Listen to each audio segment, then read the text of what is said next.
کوئٹہ میں پشتون نیشنل عوامی پارٹی، پشتون تحفظ موومنٹ، نیشنل ڈیموکریٹک موومنٹ کے صوبائی قائدین نے پریس کانفرنس کی۔ پریس کانفرنس کرتے ہوئے ان کا کہنا تھا کہ پشتون سیاسی جمہوری جماعتوں کا مشترکہ اجلاس منعقد ہوا۔ اجلاس میں صدیوں سے ملک میں آباد افغان مہاجرین کے انخلا پر تشویش کا اظہار کیا گیا۔ پشتون علاقوں سے فارم 47 سے منتخب ہونے والی حکومت کی غیر انسانی رویے کی مذمت کی گئی۔ پشتون سیاسی جمہوری جماعتوں اور پشتون علاقوں کے مسائل کے حل کے لیے 5 رکنی کمیٹی قائم کی گئی۔ کمیٹی میں اصغر خان اچکزئی، نصر اللہ زیرے، ملک مجید کاکڑ، احمد جان اور رشید ناصر شامل ہیں۔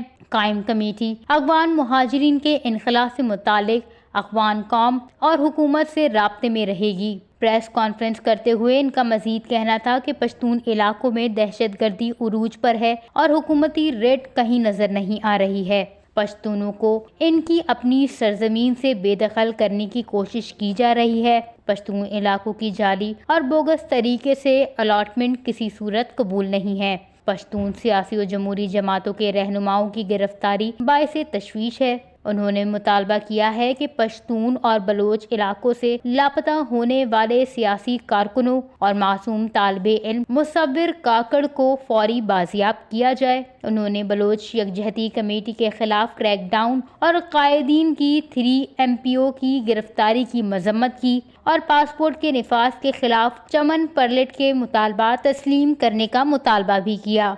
وش نیوز، کوئٹہ، بلوچستان۔